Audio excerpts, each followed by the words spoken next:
short time ago, the United States military began major combat operations in Iran. Our objective is to defend the American people by eliminating imminent threats from the Iranian regime, a vicious group of very hard, terrible people. Its menacing activities directly endanger the United States, our troops, our bases overseas, and our allies throughout the world. For 47 years, the Iranian regime has chanted death to America and waged an unending campaign of bloodshed and mass murder, targeting the United States, our troops, and the innocent people in many, many countries. Among the regime's very first acts was to back a violent takeover of the U.S. Embassy in Tehran, holding dozens of American hostages for 444 days. In 1983, Iran's proxies carried out the Marine barracks bombing in Beirut that killed 241 American military personnel. In 2000, they knew and were probably involved with the attack on the USS Cole. Many died.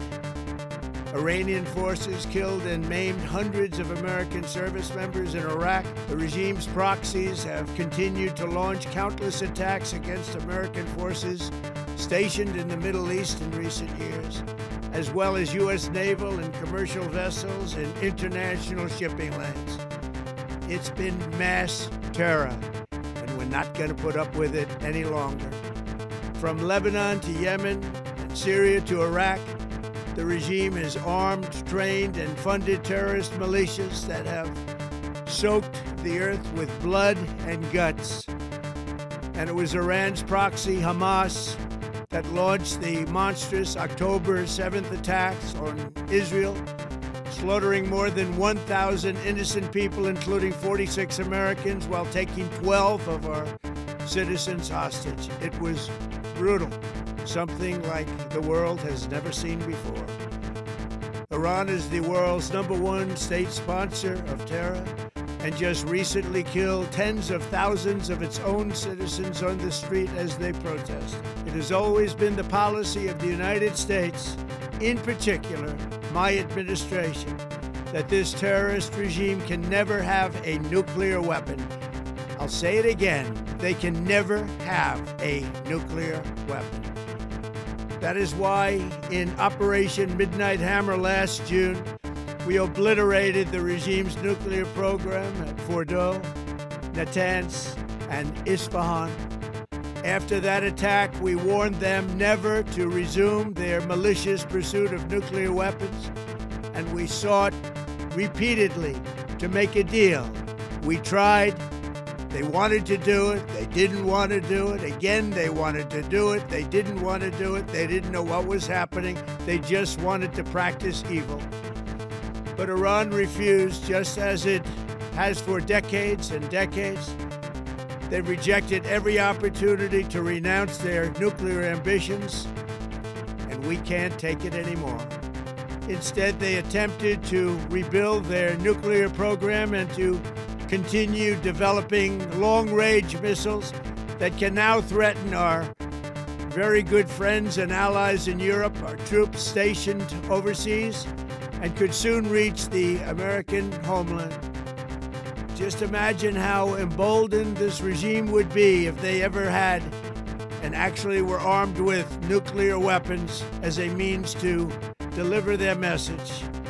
For these reasons, the United States military is undertaking a massive and ongoing operation to prevent this very wicked, radical dictatorship from threatening America and our core national security interests. We are going to destroy their missiles and raise their missile industry to the ground. It will be totally, again, obliterated.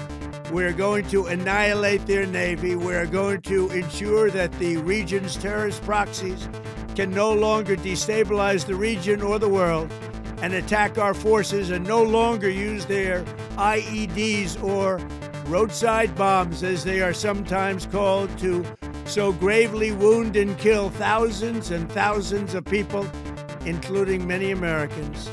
and we will ensure that Iran does not obtain a nuclear weapon. It's a very simple message.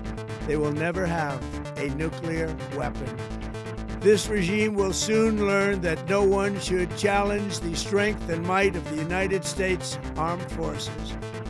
I built and rebuilt our military in my first administration, and there is no military on earth even close to its power, strength, or sophistication. My administration has taken every possible step to minimize the risk to U.S. personnel in the region. Even so, and I do not make this statement lightly, the Iranian regime seeks to kill. The lives of courageous American heroes may be lost, and we may have casualties. That often happens in war. But we're doing this not for now, we're doing this for the future, and it is a noble mission. We pray for every service member as they selflessly risk their lives to ensure that Americans and our children will never be threatened by a nuclear-armed Iran. We ask God to protect all of our heroes in harm's way, and we trust that, with His help, the men and women of the armed forces will prevail. We have the greatest in the world, and they will prevail. To the members of the Islamic Revolutionary Guard, the armed forces, and all of the police, I say tonight that you must lay down your weapons and have complete immunity, or, in the alternative, face certain death. So, lay down your arms, you will be treated fairly with total immunity, or you will face certain death. Finally, to the great proud people of Iran, I say tonight that the hour of your freedom is at hand. Stay sheltered, don't leave your home. It's very dangerous outside. Bombs will be dropping everywhere. When we are finished, take over your government. It will be yours to take. This will be probably your only chance for generations. For many years, you have asked for America's help, but you never got it. No president was willing to do what I am willing to do tonight. Now you have a president who is giving you what you want. So let's see how you respond. America is backing you with overwhelming strength and devastating force. Now is the time to seize control of your destiny and to unleash the prosperous and glorious future that is close within your reach. This is the moment for action. Do not let it pass. May God bless the brave men and women of America's armed forces. May God bless the United States of America. May God bless you all. Thank you.